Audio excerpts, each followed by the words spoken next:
I want to say what a wonderful turnout this is. We have just been bringing in lots of people, and that shows the energy in the Democratic crowd right now. I'm so happy to have you all here.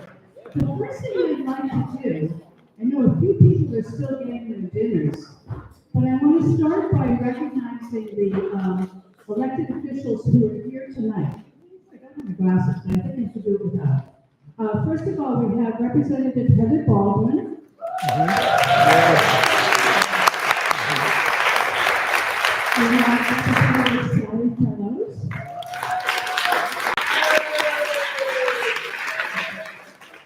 We have County Commissioner Goodlander.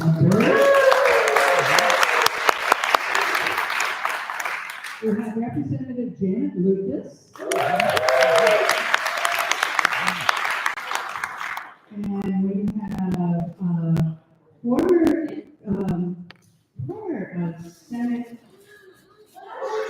Senator Deb Reynolds. Yeah.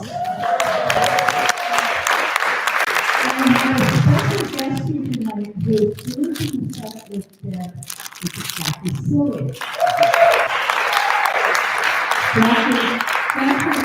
Jackie also ran a wonderful campaign for governor and is friends with many people up here in this community. So welcome, Jackie. Did I miss anybody? Who's that over there? Steve Rand. Hey, Steve. All right. Representative Steve Rand, after eight. And, oh, well, I'm into that one. So I'd also like to have anybody who is new tonight stand up, state their name, and tell me what town they're from. Are you new to this place tonight? Raise your hand. All right, sorry.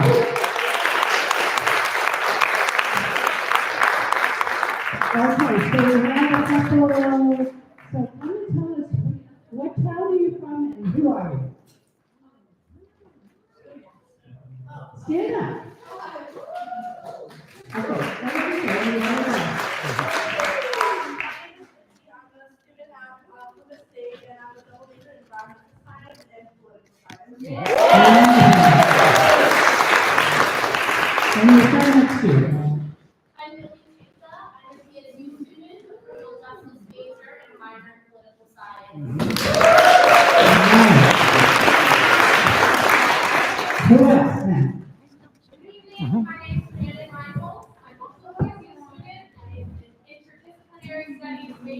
I like to focus on poli-sci, that's why I'm here, and I'm a governor.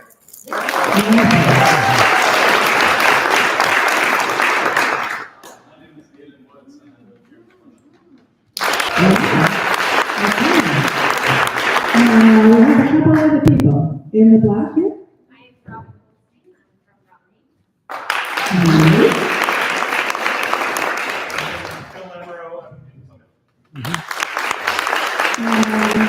And a member of our staff group.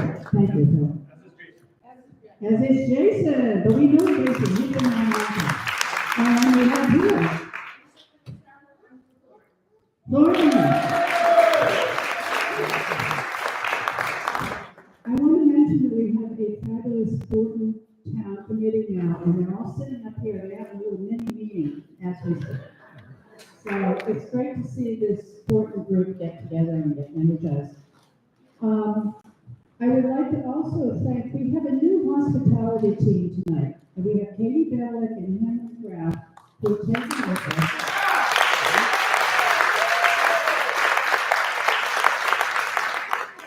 They're the ones that set up and help us clean up, so thank you so much. And I would also like to mention that we do have a special guest here tonight, and that's our Congresswoman, Maggie Goodlander.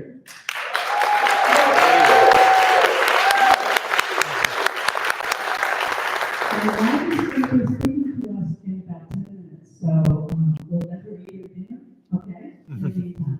So, Bill, do we have a treasurer's report? Not tonight, no. Not tonight? No. No treasurer's report? Yep. Okay, so let's just say we have some money back. Yeah. And we have donation boxes. It costs us $75 to rent the room. So we appreciate at least a small donation so we can pay for our expenses tonight. Yep. Now, I'd like to invite Katie up to talk about the petition, the Grafton County Sheriff's petition.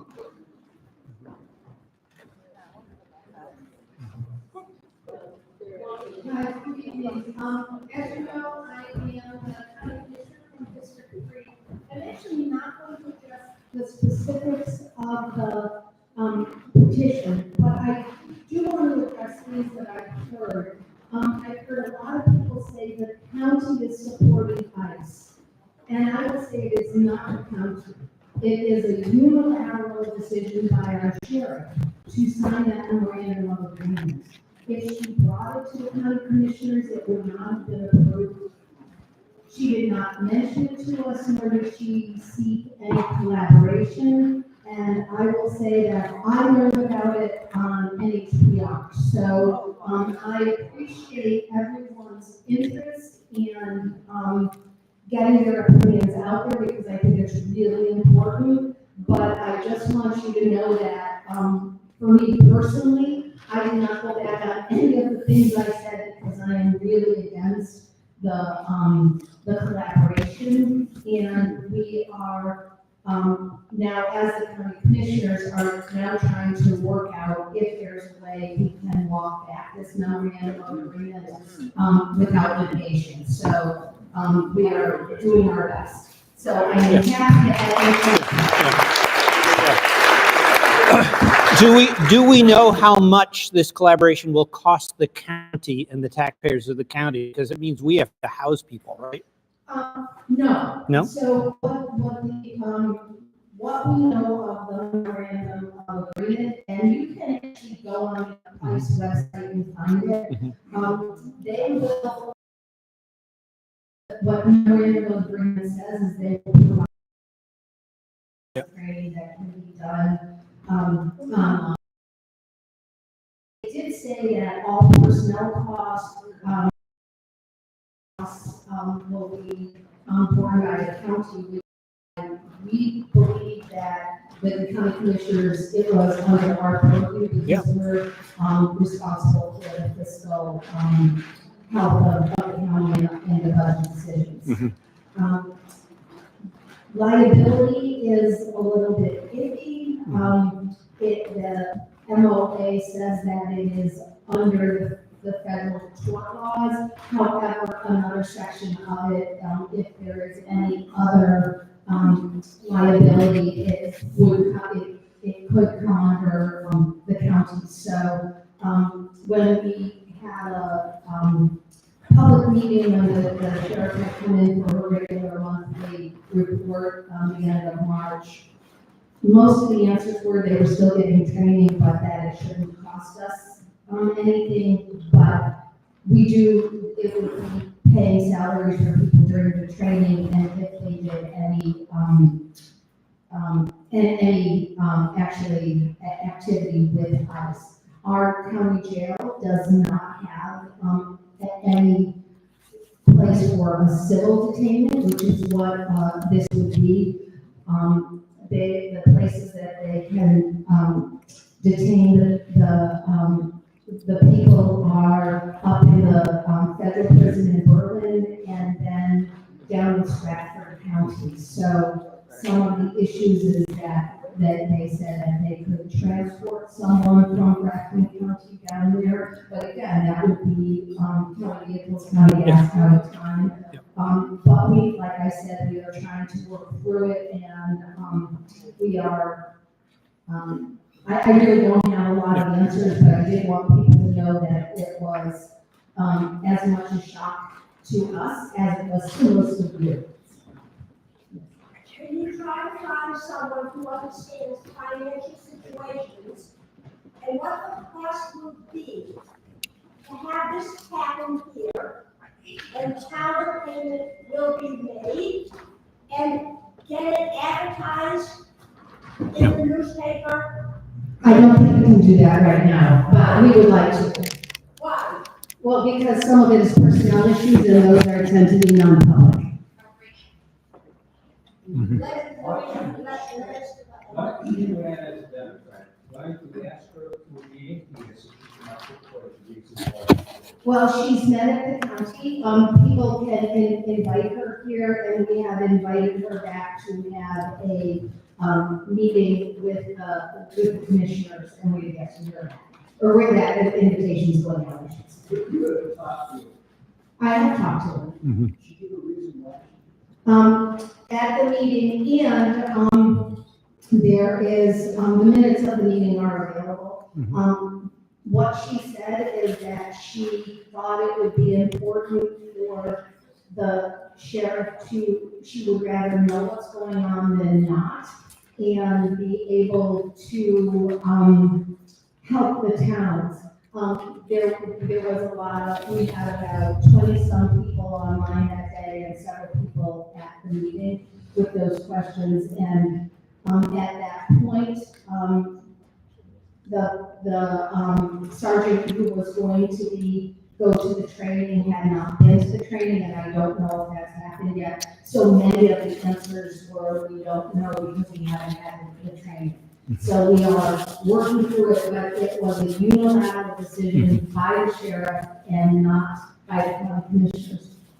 What specific steps can the county government take to undo that memorandum? That's what we're trying to find out. There's a legal processes that we have to figure out. Did she have the authority to do that? That is one of the big questions. I am happy to answer anyone else's questions, but I just wanted to make it clear that it's not being ignored, and, it was not a decision that commissioners made. We have a copy, it was circulated for anyone who did not sign the petition and wishes to. Well done. Thank you. I think we should pass, we have several of these, so let's pass them around. This one's full, but here's another one that's empty, so let's pass them around. Who wants to start? Thank you, Karen. So this petition is also on my last newsletter. It's about halfway down. If you scroll down, you can sign online in a Google Doc, which I think some of you may have already done. So if you sign in a Google Doc, don't sign again. But if you find that we don't have enough spaces, go to the back side, sign in there, and we'll mail those in. So, thank you, Katie. Thanks. I want to mention that our next meeting is May 28th, we're going to have President of the ACLU. And you know, his life is very busy right now. We don't know what he's going to talk about, but it will hopefully be whatever the issue of the day is, because the ACLU is just in all directions right now. So that should be really exciting. And now I would like to invite up our special guest, Maggie. She told me not to call her representative. Yeah. So Maggie, would you like to come up? Let's get to Yeah.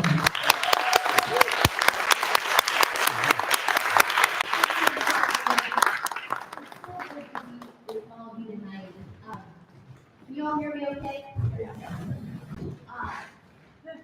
Today for me is day 110 on this job. And two things. One, please always call me Maggie. Yeah. Number two, you should know about me, I'm always gonna give it to you straight. And here's what I've seen in 110 days. We are in, and I don't need to tell any of you this, because I know that you believe this too. I know that the Gordon Bens believe this. Having just been at that table. By the way, compliments to whoever made that chili. That is spicy. Yeah. I really do want to give a hand to everyone here, serving in government now. And all of you are here tonight for the first time, because it's gonna take all of us. We are in the fight of our lifetimes. I want to tell you, what is this fight about? Well, I think we were just talking about this at the table. We're in a fight against the privatization of everything that is a public good. Yeah. Whether it's the United States Postal Service, which happens to be the only federal agency that is actually required by the United States Constitution, to our public schools. And I want to give it up to our PSU students today. I was up at PSU this afternoon. Please, let's give it up for our PSU. Yeah.